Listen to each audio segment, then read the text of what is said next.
Welcome to another explainer. Close your eyes for just a quick second and imagine it.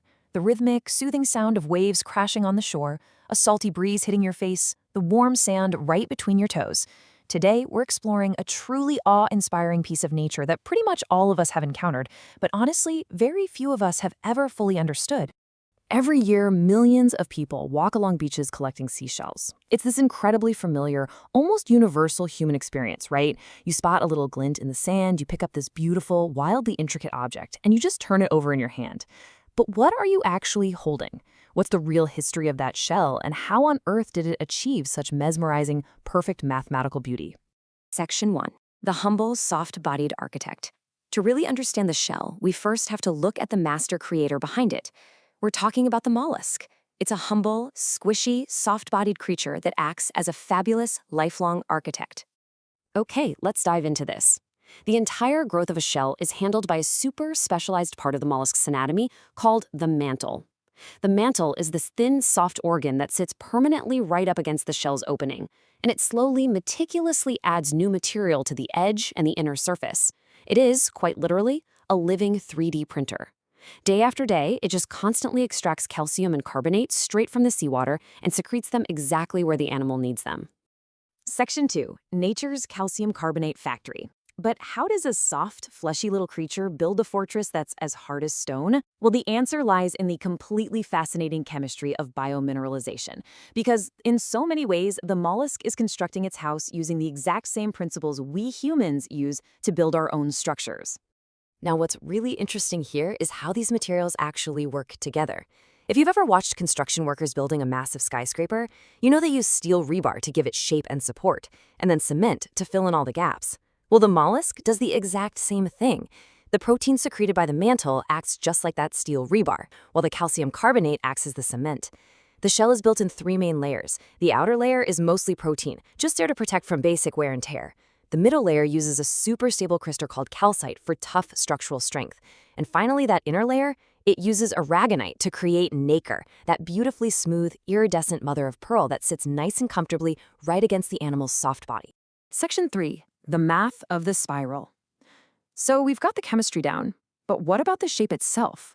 Because when you look at a shell, you don't just see some random, chaotic blob of calcium carbonate.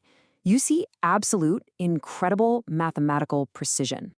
The very first pattern you notice when you look straight down at the tip of a shell is a spiral. Mathematicians actually call this specific shape the logarithmic spiral, or the spira mirabilis, which literally translates to the marvelous spiral. It follows a perfect sequence where the distance from the center increases by a fixed, predictable amount as it rotates. And what's just so striking about the shape is its self-similarity. As the spiral grows, the shape itself never ever changes, only its size. This allows the little animal inside to maintain the exact same proportional living quarters, just scaled up perfectly as it matures. But, of course, seashells aren't just flat circles. If we take that flat logarithmic spiral and allow it to grow at a constant pace in the vertical direction as it rotates, we get what's called the logarithmic helicospiral. Think of it kind of like a gorgeous spiral staircase that slowly widens as it ascends. It beautifully couples that flat circular growth with a vertical lift, pulling the entire shape upward into 3D space. Now, a mollusk obviously knows absolutely nothing about logarithms or exponential math, right? It's just a soft-bodied animal following 3 very simple, incredibly local rules right at the edge of its shell. First, expand. Just deposit a little bit more material to make the opening larger. Second, rotate. Deposit slightly more material on one specific side to curve the shape. And third, twist. Just rotate the actual point of maximal deposition to create that vertical 3D lift. That's it. And this brilliantly illustrates how when you put it all together, those 3 simple biological rules map perfectly onto complex mathematical geometry. The mollusk simply repeats these local, tiny actions over and over again.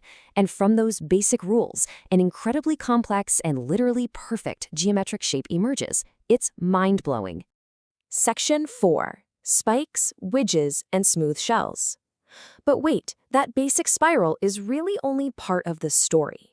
Shells aren't just smooth staircases all the time. They're often decorated with all these wild, secondary morphological patterns. Which brings us to a really fun micro-mystery. If every single shell is built by the exact same fleshy mantle, using the exact same expand, rotate, twist biomineralization process we just talked about, why on earth do we end up with shells that look so wildly different from one another?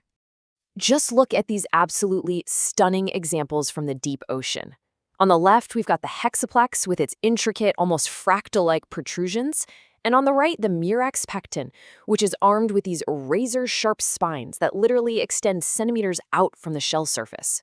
Yet, there is zero evidence they build their shells any differently than your average smooth garden snail does. So what's the secret?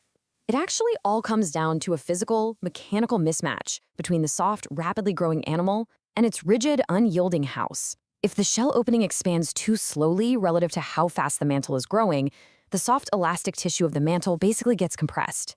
And just like a piece of rubber, when it's compressed at the edges, it naturally buckles. This physical stress physically forces the growing edge to bend and fold. As the calcium carbonate hardens, it permanently solidifies those buckled shapes directly into the shell, creating those incredible ridges and spines. On the flip side, if the shell expands rapidly, the mantle fits perfectly without any stress, and you get a beautifully smooth shell. You can clearly see this exact physical law simulated here with an ammonite model. It turns out form isn't purely determined by genetics. It is heavily, heavily dictated by raw physical forces and mechanics.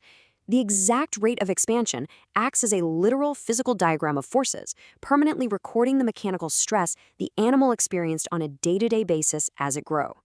Section 5, Life After the Mollusk. But you know, the story of a seashell doesn't just stop when the architect completes its life cycle. What actually happens when the biological factory shuts down for good and the shell is left behind? Well, when the animal inside finally passes away, its meticulously crafted house is surrendered totally to the ocean.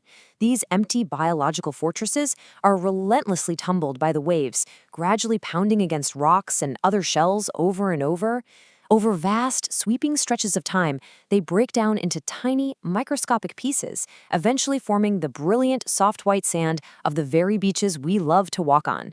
The calcium and carbonate are simply returned to the earth, ready to be used all over again. Unfortunately, this beautiful ancient cycle is facing a real modern challenge right now. Higher levels of dissolved CO2 in the water cause a massive shift in the ocean's carbonate equilibrium. We know this process as ocean acidification. Because the aragonite form of calcium carbonate, remember that beautiful inner nacre we discussed earlier, is actually about 50% more soluble than calcite, this acidification makes it fundamentally harder for marine organisms to extract the essential building blocks they desperately need to construct their homes. Section 6. Fascinating Seaside Mysteries. Even with everything we've decoded through biology, chemistry, and mathematics, the ocean still keeps so many of its secrets. There are still absolute seaside mysteries that top researchers are actively trying to solve today.